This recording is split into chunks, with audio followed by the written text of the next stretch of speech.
Through the glittering mansion windows, I watched Edmund's $100,000 party explode in cruel laughter.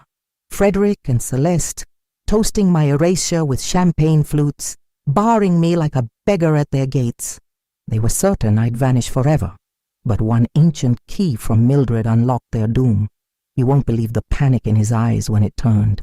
And I want you to know, every word of this story was written by a real person, someone who sat down and chose each detail carefully, because they believe that quiet strength deserves to be heard. There is a human heart behind this narration, and it beats for women like me. I remember standing at the edge of the stone pathway, my good wool coat pulled tight against the October chill, watching the lights of my own home blaze like something from a dream I no longer belonged to. That is the precise word I would use, looking back with the calm that only distance and time can offer: belonging. For 40 years I had belonged to that house. I had poured myself into its walls, its gardens, its every gilded corner. And on that Friday evening, with crystal chandeliers throwing warm gold light across the manicured lawn, Edmund had made it perfectly clear that I no longer did. The invitation had never come. Not an oversight, not a clerical error, not a moment of forgetfulness from a man who had grown distracted with age. It was deliberate. The party planner, a sharp-eyed young woman named Daphne, whom Celeste had hired, had been given a list of approved guests. My name was not on it. I discovered this not from Edmund himself, but from our postal worker, Mr. Gibbs, who had cheerfully asked whether I was excited about the big celebration. He had seen the guest confirmations scattered carelessly on the front table when he delivered a package. My name, conspicuously absent from the cream-colored paper. Edmund had planned this for months. I stood there at 8 in the evening, watching through the wrought iron gate as Frederick circled the grand foyer in his navy suit, shaking hands with men whose names I vaguely recognized from Edmund's business circles. Men who had eaten at my dining table, who had complimented my cooking, who had accepted my hospitality, and now pretended not to notice the woman standing outside in the dark. Celeste floated between them in a red dress I had never seen before, her laughter carrying across the lawn like something sharp and deliberate. She knew I was out here. I could tell by the way she angled her back toward the window. I could have knocked. I want to be honest about that. There was a moment, brief, fragile, human, where I considered walking up those stone steps and pressing the doorbell to my own home. I had a key, of course. I had always had a key. But that evening, something in me understood that walking through that door uninvited would give Edmund exactly the scene he wanted. A flustered, humiliated wife, escorted out by a security guard he had also hired. Yes, I saw them. 2 broad-shouldered young men stationed near the entrance with earpieces, while his guests looked on with polite practiced discomfort. I would not give him that. So I turned from the gate and walked back down the pathway toward the street, my heels quiet on the gravel, my breath steady in the cold air. I had learned something about stillness in 68 years of living. You do not reveal your wounds to the people who inflicted them. You carry your dignity like a second coat, invisible to others, warm only to you. I had reached the bottom of the drive when I heard soft footsteps behind me. Mrs. Harriet. The voice was low, careful, shaped by 40 years of loyalty. Mildred had served this household since I first moved in as a young bride. She had watched Frederick take his first steps on those marble floors. She had held my hand when I miscarried our second child in the upstairs bathroom. She knew every room, every secret drawer, every locked door in that house, because I had trusted her with all of it. She appeared from the shadow of the garden hedge, her dark coat blending into the October night, her silver hair covered by a scarf. She looked both ways before she reached me, the way a person does when they understand that what they are about to do carries weight. "He told the staff you wouldn't be attending," she said softly. "He said you were unwell, that you had asked to be left alone." Her jaw tightened. I didn't believe him. I studied her face, the fine lines around her eyes, the steady set of her mouth. Mildred had never been a dramatic woman. She did not exaggerate. She did not embellish. When she told me something, it was because it needed to be told. "There's something you should know," she continued. She reached into the deep pocket of her coat and produced something small. I couldn't make out what it was in the darkness, only that it was metal, and that the way she held it, carefully, deliberately, the way you hold something that matters, told me everything. She pressed it into my palm. It was cold, old, the kind of cold that belongs to things that have been waiting a long time in the dark, patient and certain of their moment. My fingers closed around it without thought, the way they close around the hand of someone you trust completely. "The study," she whispered. "The bottom drawer of the old secretary desk, the one he moved to the storage room 3 years ago." She glanced back toward the blazing windows. "He thought you'd forgotten about it." She turned and slipped back through the hedge without another word. I stood alone on the darkened pathway, the sounds of Edmund's party drifting toward me, a string quartet, the bright percussion of crystal glasses, a burst of laughter from somewhere near the east salon. $100,000 of celebration, purchased with money that had never been his to spend. The metal in my hand was small and unremarkable. She had given me something cold. I did not go back inside that night. Instead, I walked 3 blocks to the small hotel on Pembroke Street, where I had quietly reserved a room 2 days earlier, because some part of me, the part that had survived 4 decades of Edmund's careless cruelties, had understood that this evening wouldn't end well for me if I stayed. I had packed a single bag, sensible clothes, my reading glasses, the leather journal my father gave me the year before he died. Simple things, the things that actually belonged to me. I set the key on the nightstand and stared at it under the lamp. It was old brass, the kind they stopped making sometime in the 1970s, long-barreled with an ornate bow at the top that had been worn smooth by years of handling. I recognized it the moment the lamplight touched it, though I had not seen it in nearly 30 years. My throat tightened with something I could not immediately name. Not grief, exactly. Not anger. Something older and quieter than both.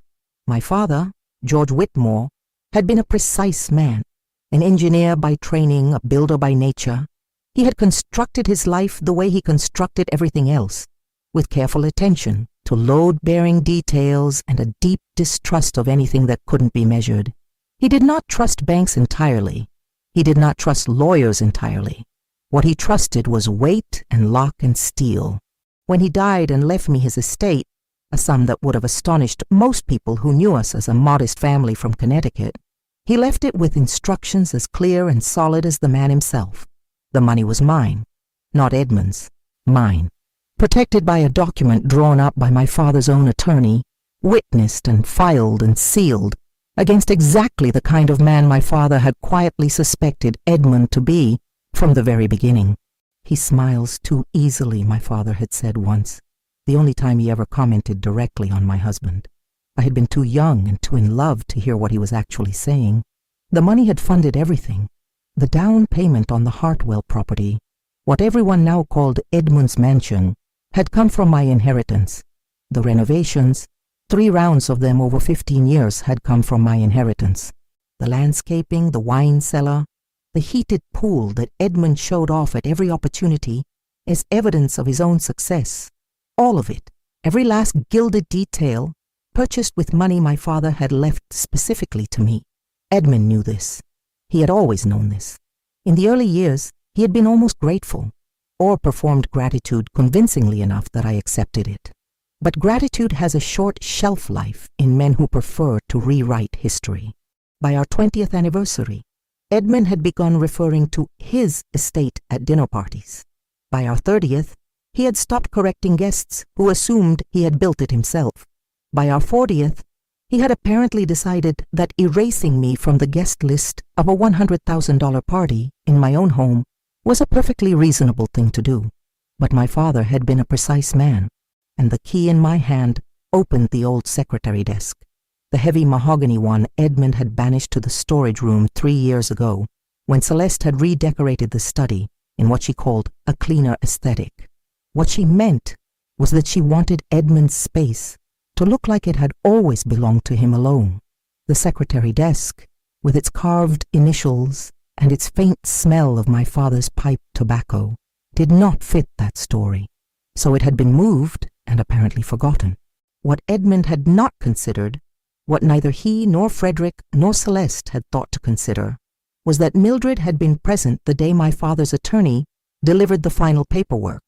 She had served them tea, she had cleared the cups afterward, and she had watched, with the careful attention of a woman who understood that certain moments matter more than they appear to, as my father placed the most important document inside that desk's hidden lower drawer and turned this very key in its lock. Mildred had never forgotten. I turned the key slowly between my fingers, feeling the worn grooves, the slight imperfection on the left side where it had been dropped on tile sometime in the 1980s. 40 years of marriage had taught me to go numb when Edmund humiliated me. But sitting in that quiet hotel room, with the sounds of the city drifting up from the street below, and $100,000 worth of party celebrating my erasure 3 blocks away, I felt something shift in my chest, like a door swinging open on a room that had been sealed too long. My father had loved me without condition. He had seen Edmund clearly, and he had left me, buried in the bottom drawer of a heavy mahogany desk, the means to take back everything that had quietly been taken from me. I would go to the storage room in the morning, before Edmund woke from whatever champagne-soaked sleep the evening would deliver him to. I would retrieve what was mine, and then I would decide, with the same calm precision my father had raised me to possess, exactly what came next.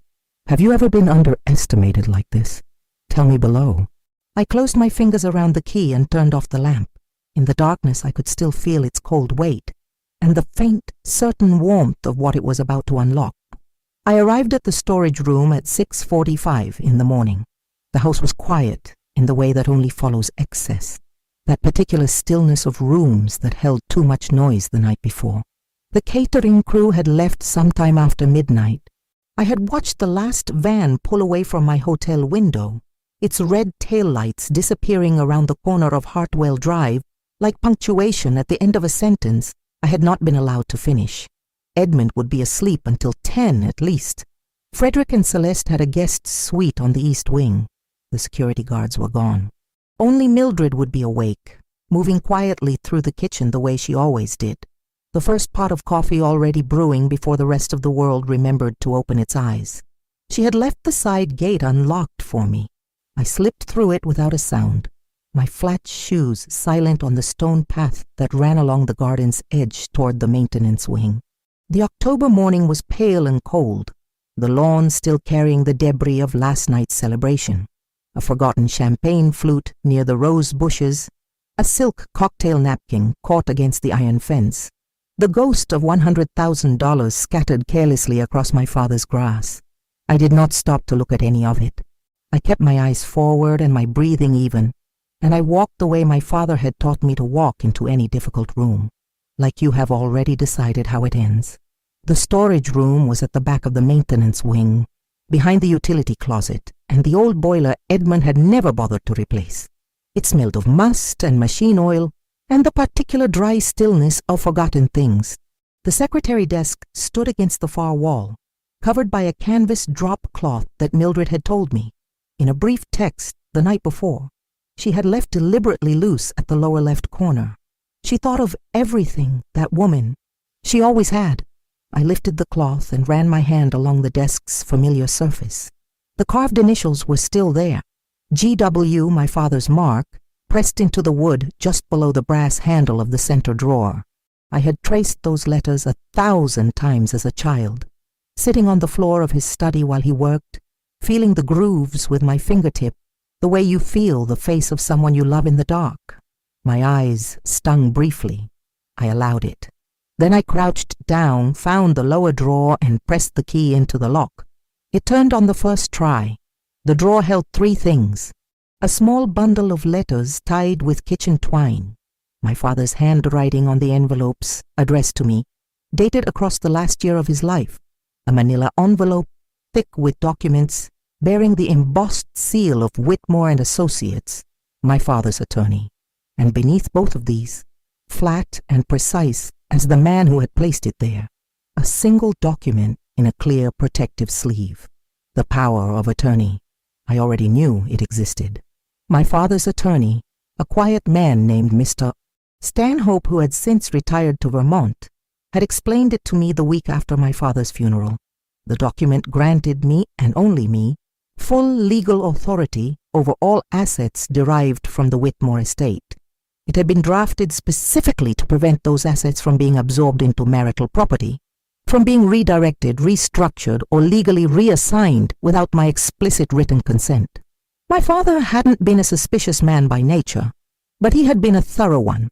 What I had not known, what I could not have known because I had trusted Edmund with the kind of trust that makes you stop checking, was what I found inside the manila envelope. There were two versions of the power of attorney. The original, in its protective sleeve, bore my signature and Mr. Stanhope's notarized seal. The second version, tucked inside the manila envelope between two sheets of blank paper, as if someone had hoped its presence might go unnoticed, bore a signature that was almost mine. Almost.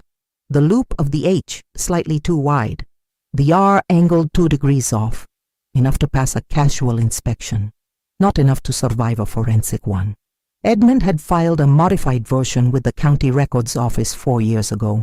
I found the filing receipt clipped to the back.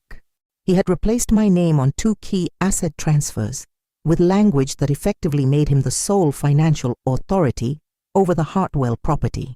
He had forged my signature to do it, and he had done it so quietly, so precisely, that I had never seen a single piece of correspondence about it, because Mildred later told me he had rented a private post office box the same month. I sat on the cold floor of the storage room for a long moment, the documents in my lap, the morning light coming in thin and gray through the single high window. I was not shaking. I noticed that about myself with something close to detachment. I was not shaking, and I was not crying, and I was not afraid. I was thinking about my father, about his careful hands and his precise mind, and the way he had always said that the truth does not require your permission to surface. It simply waits. It had waited 4 years.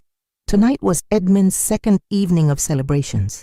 He had planned a smaller dinner for his closest associates, the ones who hadn't attended the main event. He had told me this 2 weeks ago as a passing comment, the way you mention weather. I had nodded and said nothing. Now I understood that the timing was not coincidence. Both documents were in my bag. Mr. Stanhope's successor had already been emailed, and I knew exactly which room Edmund would be standing in at 8 o'clock tonight. I tucked everything carefully into my bag, replaced the drop cloth, and stood. I entered that house as a ghost. Mildred had pressed a spare key into my hand that morning, with the same quiet certainty she had pressed the brass one the night before. The East Service entrance, the one that ran through the utility corridor behind the kitchen, had been used exclusively by staff for as long as I could remember. Edmund had never learned its precise location. He was not a man who concerned himself with the mechanics of his own household. He knew where the wine cellar was, and where his study was, and where his bed was. The rest of the house, its bones and passages and working arteries, had always been my domain, mine and Mildred's.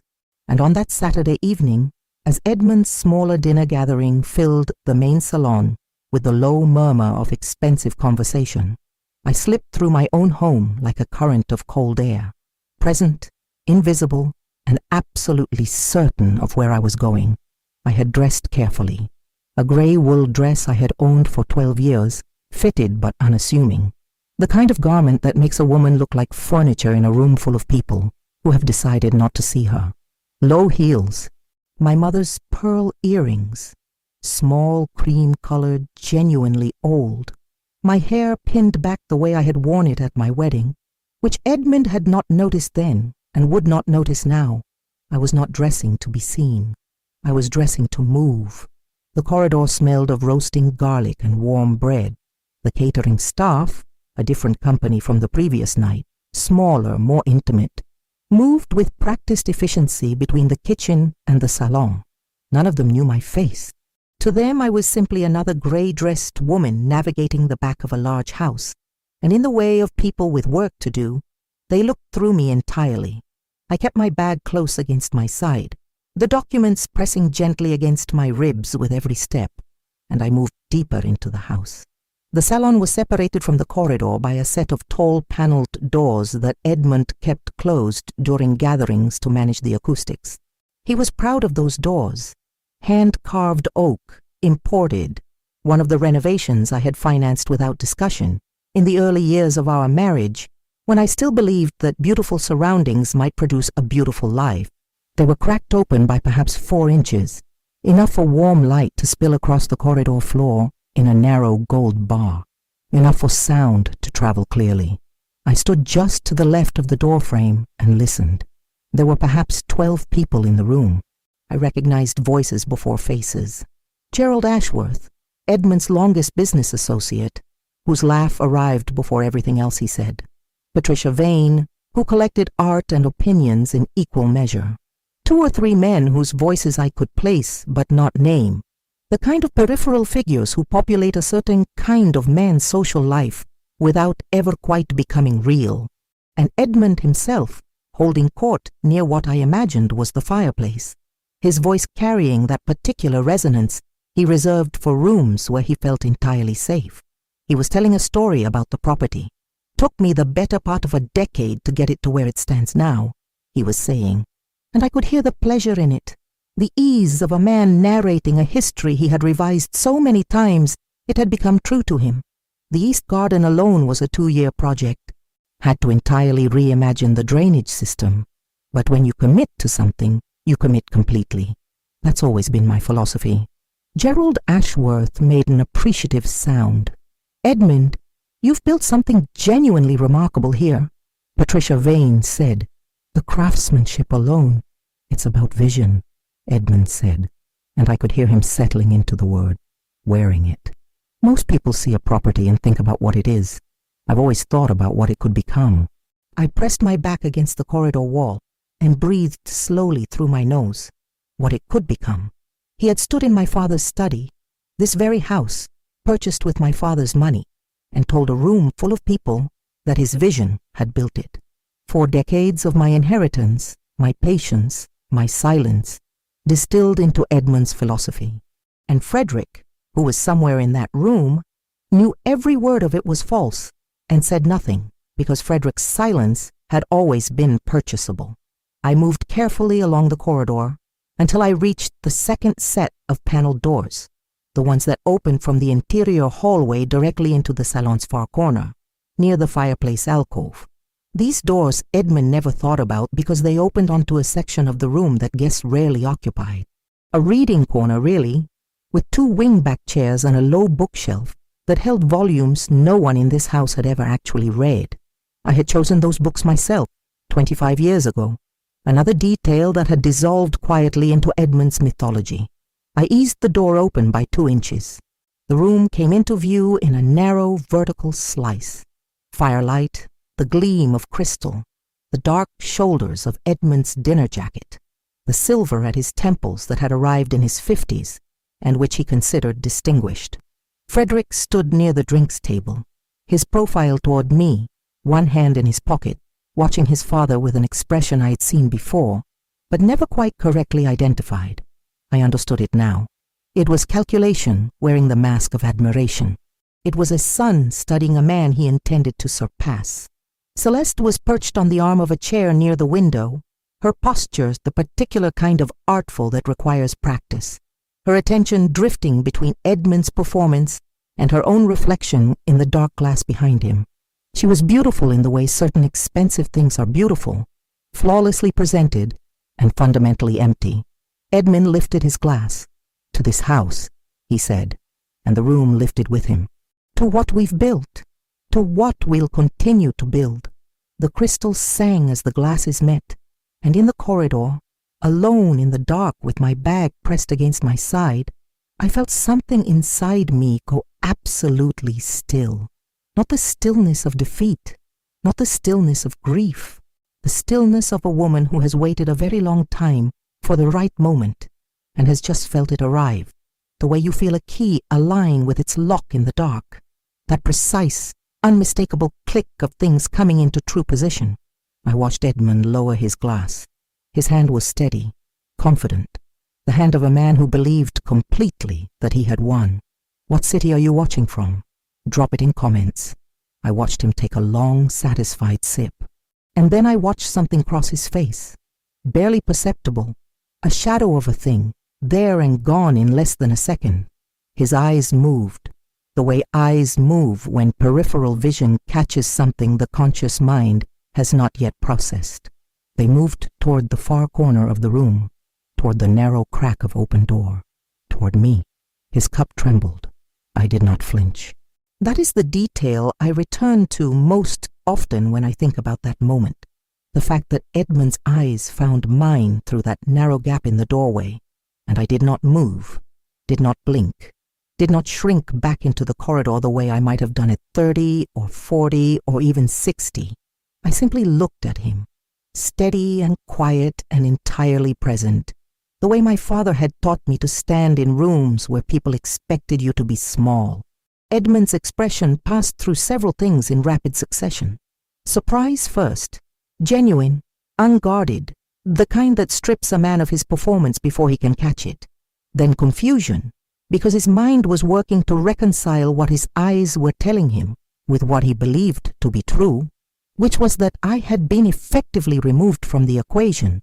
Then something harder and colder that I recognized as the particular anger of a person caught not in an act, but in a story.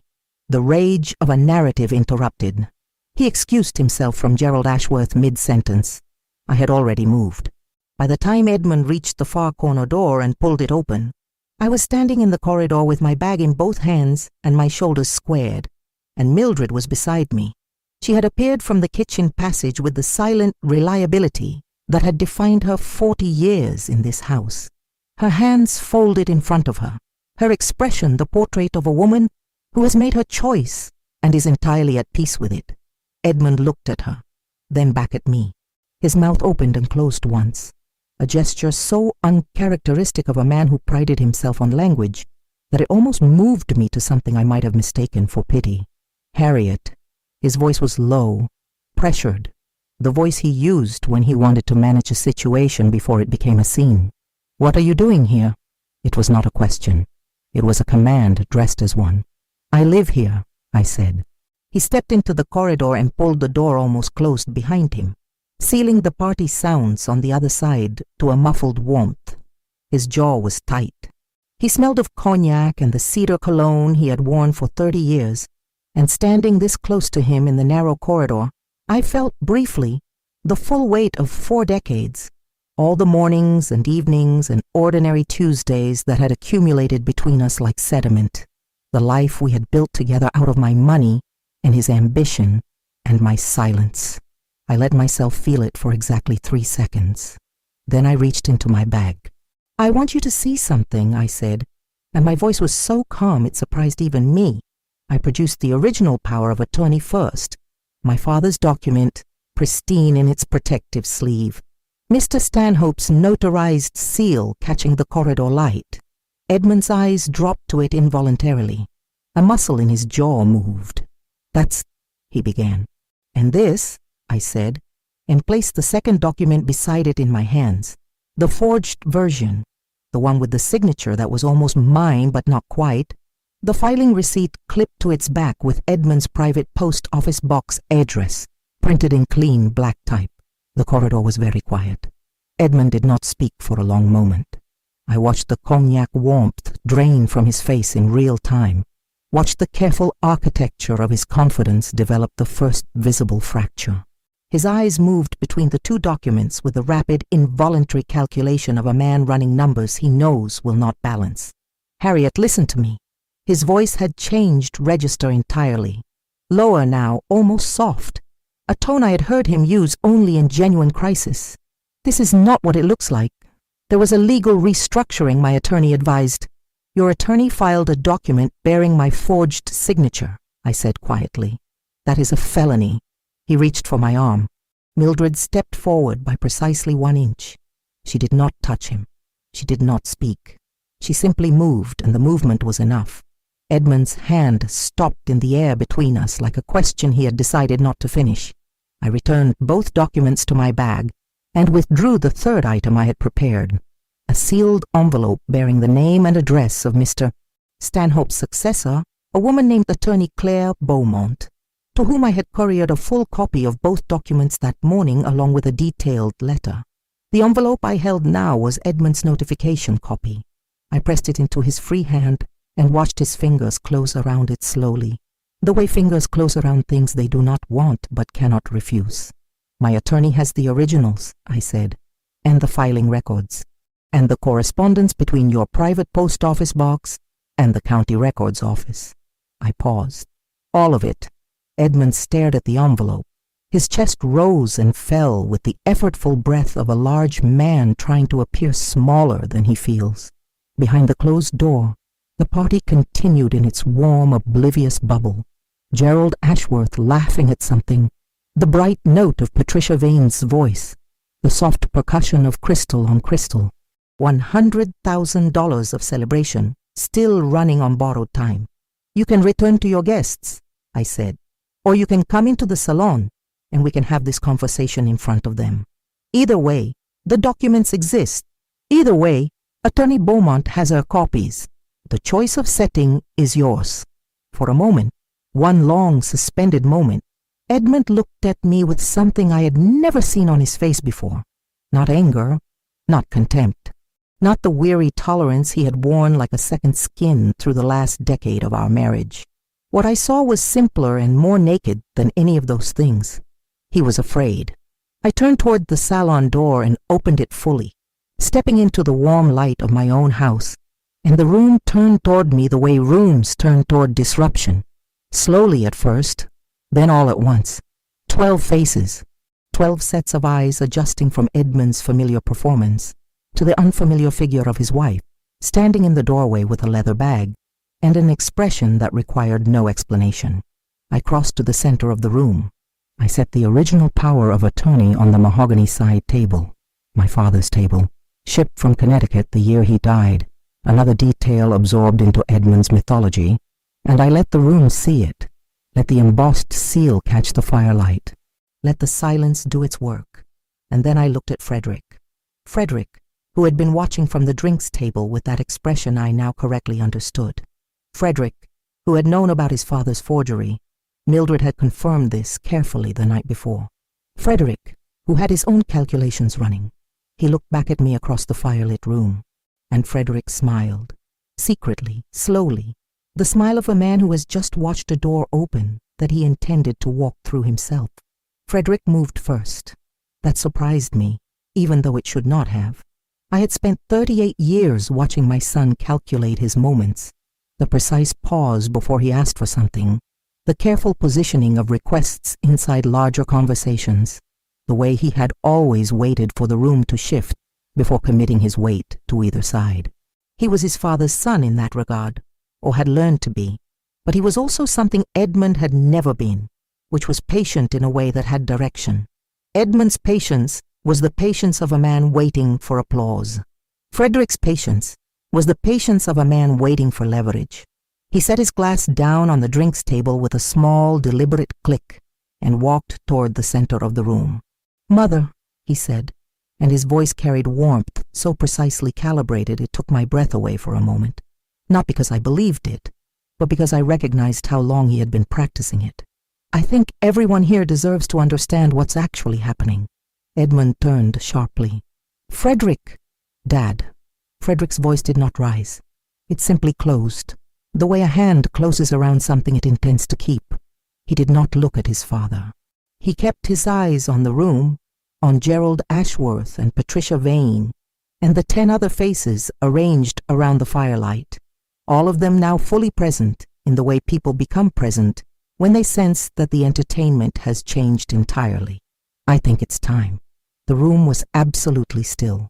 Frederick reached into the interior pocket of his dinner jacket and produced an envelope of his own, cream-colored, thick, bearing the seal of a law firm I did not immediately recognize. He placed it on the mahogany table beside my father's power of attorney, the 2 documents side by side, like opposing arguments, and then he turned to Edmund with the expression of a man who has rehearsed this moment so many times that performing it feels almost like relief. "I've been working with my own attorney for 14 months, Frederick said.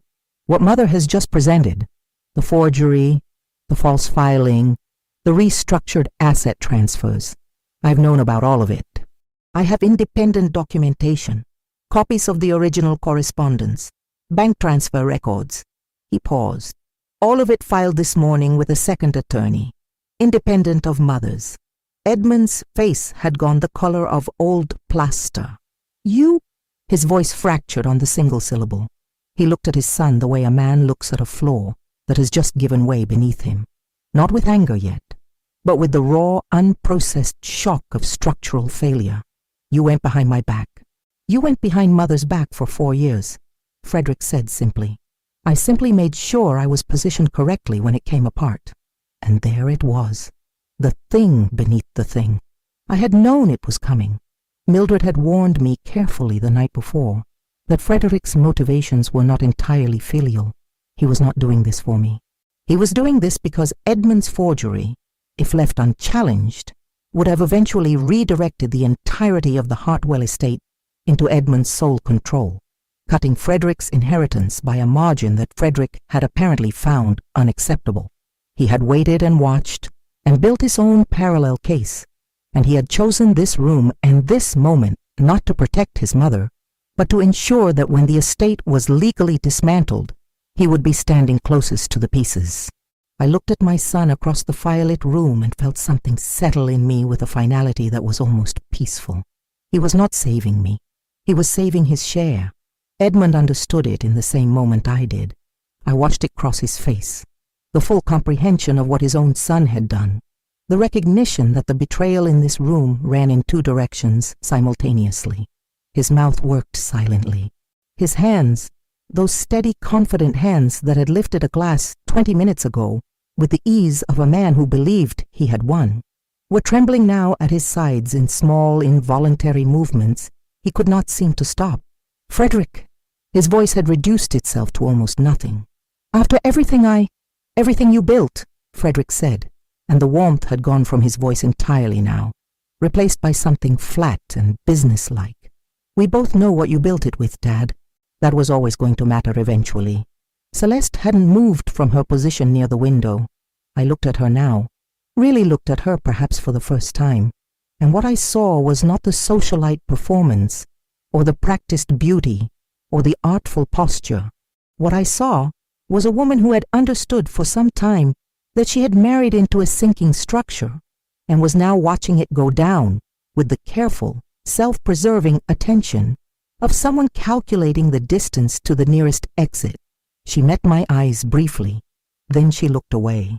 Gerald Ashworth cleared his throat. Patricia Vane had set down her glass. The room was doing what rooms do when the air pressure changes. People finding reasons to study their shoes, their watches, the middle distance, anywhere that wasn't the center of what was happening. 3 of the guests had already drifted quietly toward the hallway. I did not blame them. Edmund turned to me. He turned to me the way a man turns to the last solid thing in a room that is dissolving, and what was on his face now was not anger, not calculation, not the managed performance of a man used to controlling his surroundings. It was something stripped and raw and almost unrecognizable on a face I had looked at for 40 years. Harriet. His voice was barely above a whisper.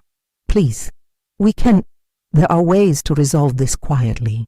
Whatever you need, whatever I need to do. His hands lifted slightly at his sides, a gesture so uncharacteristic it seemed to belong to a different man. Smaller, older, genuinely frightened. Please. I looked at him for a long moment. I thought about my father, about the letters tied with kitchen twine in the bottom drawer of the secretary desk, written across the last year of his life.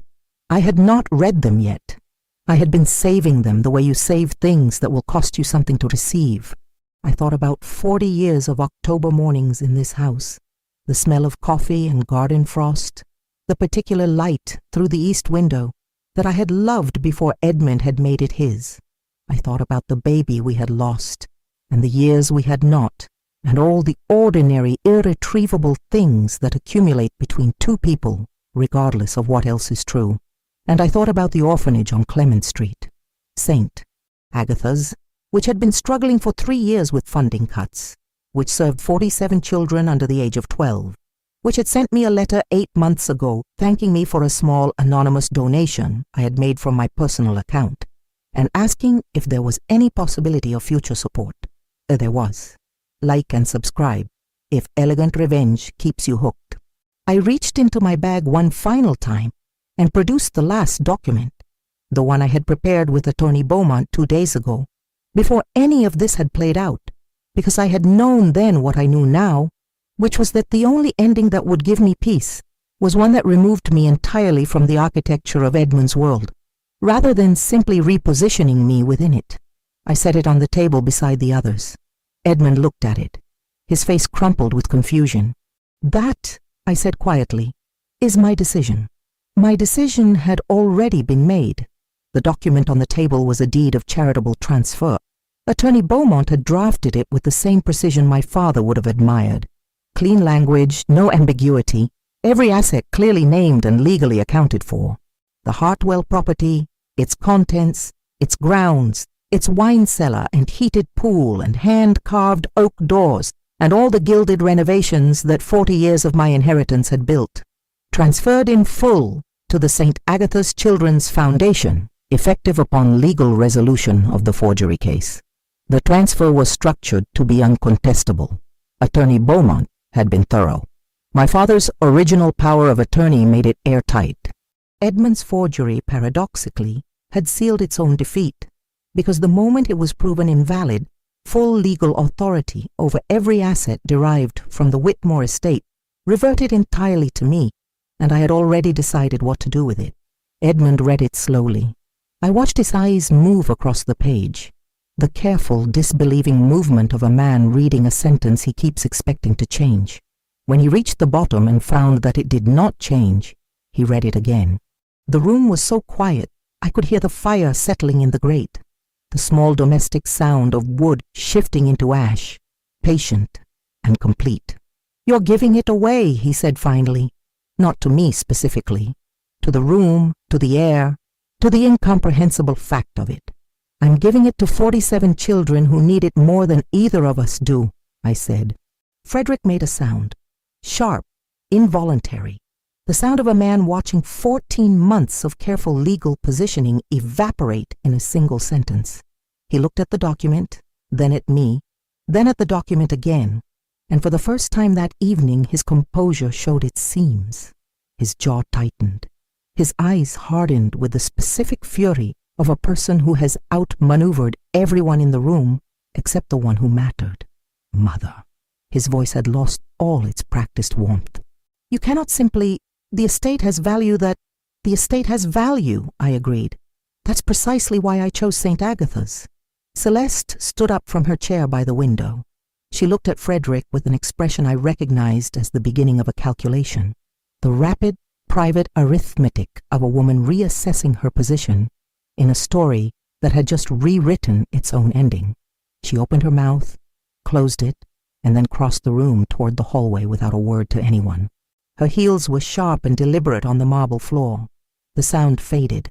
A door closed somewhere in the east wing with a soft final click. Frederick watched her go. Something moved across his face. Surprise first, then a flash of something younger and more exposed than anything else I had seen from him that evening. He was 38 years old, and his wife had just walked out of a room rather than stand beside him. And whatever else was true about my son, whatever calculations had brought him to this firelit room with his envelope and his 14 months of strategic patience, he was still a person, and people feel the things that happen to them whether they intend to or not. I did not harden toward him, but I did not soften either. I simply held what I knew, which was that love and accountability are not opposites, that you can grieve a version of someone and still require them to face what they have done. Edmund had lowered himself into the wing-back chair near the fireplace. He sat with the slow, heavy movement of a man whose body has decided to be honest even when his mind hasn't caught up. He looked old in that chair, genuinely old, in a way that had nothing to do with his 70 years and everything to do with the specific exhaustion of a man whose constructed world has just disassembled itself in front of witnesses. Gerald Ashworth had quietly led the remaining guests toward the hallway. Patricia Vane paused at the door and looked back at me with an expression I could not entirely read, something between admiration and sorrow, the look of a person witnessing something true. Then she, too, was gone. Mildred appeared at my elbow. She had been standing in the corridor doorway for some time, I realized, present and still in the way she had always been present and still, the fixed point around which this household had actually turned for 4 decades.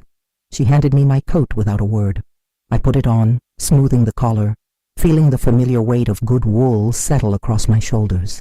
Edmund looked up from the chair. "Where will you go?" he asked. His voice was very quiet. There was no strategy left in it. I considered the question genuinely because it deserved a genuine answer. I thought about the small apartment on Vellum Street that I had quietly leased 3 weeks ago. 2 bedrooms, a south-facing window, a kitchen that smelled of old wood and possibility. I thought about the letters tied with kitchen twine, still unread in my bag, my father's handwriting on the envelopes, 40 years of waiting to be received. I thought about Saint, Agatha's, and 47 children who would wake up tomorrow in a house that my father's love had ultimately provided, a more honest legacy than anything Edmund had built with it. I thought about Mildred, who had already accepted my invitation to take the 2nd bedroom for as long as she wanted it, and who had cried exactly once when I asked her, briefly and privately in the hotel kitchen the morning before, and then straightened her back and said simply, "I'll pack tonight." I thought about what it feels like to put down something very heavy that you have been carrying for so long you forgot it had weight. "Somewhere quiet," I said. I picked up my bag.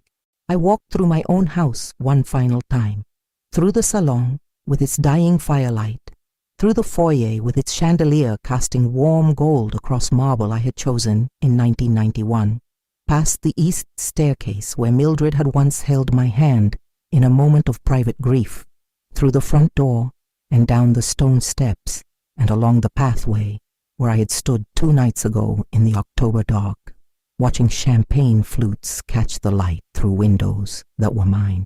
The taxi was waiting at the bottom of the drive. Mildred had called it. Of course she had. I settled into the back seat and felt the door close with a soft, solid sound. The driver pulled away without rushing. The mansion receded behind us, its lit windows, its manicured lawn, its 40 years of accumulated mythology growing smaller and then smaller still, and then disappearing entirely as we turned onto Hartwell Drive, and the ordinary city opened up around us, unhurried and real. I reached into my bag and withdrew the bundle of letters. My father's handwriting on the first envelope was familiar as a face, precise, slightly forward-leaning, the G of George pressing into the paper with the gentle emphasis of a man who meant everything he wrote. I untied the kitchen twine carefully, the way you handle things that have waited a long time to be received. I did not open the first letter immediately. I held it for a moment in the quiet of the moving taxi, feeling its weight, feeling the city move past the windows in streams of amber and white light, feeling the particular stillness of a woman who has set down every heavy thing and has not yet decided what to pick up next, and understands, for the first time in a very long time, that the choosing is entirely hers. Mildred sat beside me, her hands folded, her eyes forward, asking nothing. Outside, Hartwell Drive gave way to Pembroke Street, which gave way to Clement Avenue, which ran directly past the iron gates of St. Agatha's Children's Foundation. And as we passed, I looked through the taxi window at the lit windows of that old building, warm rectangles of yellow light in the October dark, and I thought about 47 children who would sleep tonight without knowing that by morning everything had already changed for them. My father had been a precise man. He had built something that lasted, so it turned out had I.